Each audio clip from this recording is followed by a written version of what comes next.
How you guys doing today? It's Anthony Gangi. Welcome to another episode of Tier Talk. Today I want to talk about consistency during the coronavirus, this COVID-19 pandemic. It's very important that we show consistency, and I'm going to explain where that consistency starts from and why it's important to make sure that consistency is relayed out to the inmate population. Now, guys, as always, the show Tier Talks for you, brave men and women that work in corrections. So please subscribe, interact, engage, comment, hit that bell. The bell's going to notify you every time I post a video. We'll go to our sponsor, and when we come back, we'll talk about consistency during this pandemic. Stand by. I wanted to attend a university that had an intelligence program. I wanted to look at problems different. I wanted to increase my critical thinking abilities. AMU offered those avenues to expand. Obtaining your degree as an adult, you're actually paying yourself and investing in yourself. You can't put a dollar on it, it's priceless. It's something that can never be taken away from you. American Military University. Learn from the leader. Guys, inmate manipulation is a course that is highly needed. It's the process that's so slow moving and subtle that you don't realize it's happening. When inmates choose to manipulate, they manipulate our need to react. Situational awareness and insight is going to save your career. It's going to save you from doing foolish things. Listen to your gut. So the more insight we have, the more we can recognize what isn't so overt, and we can correct our behavior before we fall into a trap that we can't get out of. If you allow an inmate to pull you out of your prescribed role, you are opening up a door for a host of problems. Inmate manipulation, the psychology behind inmate manipulation. Available now. Link in description.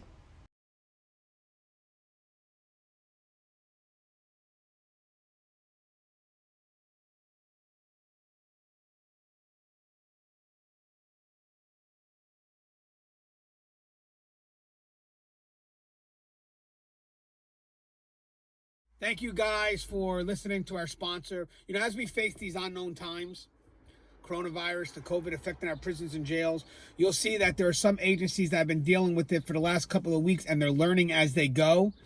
It's a process, but they are starting to step up. They are starting to do the right thing. I mean, the federal government locking down the prison, all 122 prisons, was an amazing move. But with that said, for the facilities that have not really been affected, you need to now look at what's happening to the facilities that are affected. There's no excuse now if you get caught unexpected, because it's not unexpected. You know it, you see it. So basically the practices that are being done at these other facilities, the facilities that actually are making a step forward to protect staff, protect the population, and ultimately put an end to this unseen enemy, are practices that we need to be familiar with. Because again, we should be acting in universal precaution.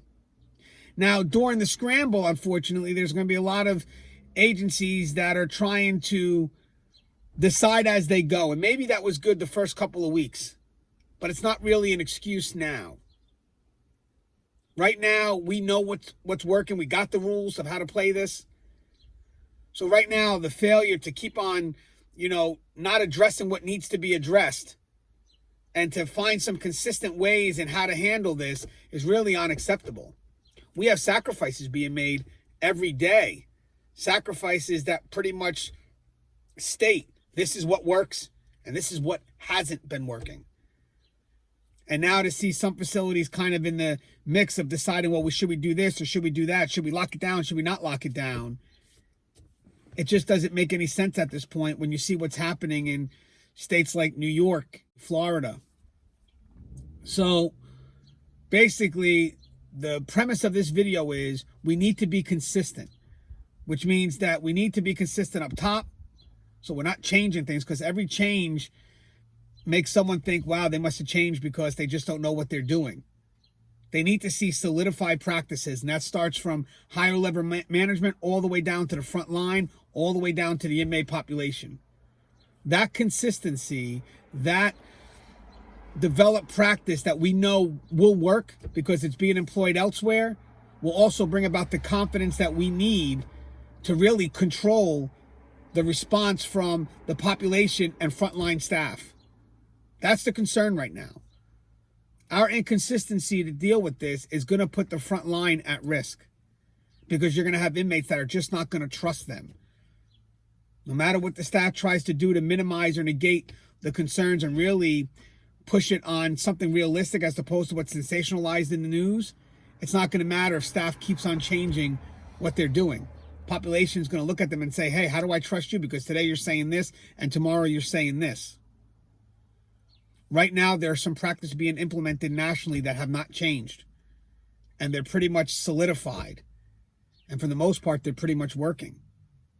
So all I'm asking is, in an effort to build confidence, in an effort to be consistent so staff can feel confident when they have to employ a directive, so they can feel confident when they have to relay information to the inmate population, we have to look at what's working. And there's enough examples out there to show you what's working and what's not working.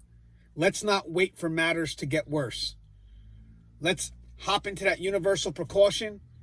Let's do what we have to do. And ultimately, let's set a path from what's already being done to continue the right way of doing things. So again, people will feel confident in leadership and less likely to try to take matters into their own hands. Because trust and believe, guys, if we don't come off as being confident, if we don't come off as doing the right thing, especially because it's out there right now, we know, because states that have been affected for a while are starting to find out what needs to be done.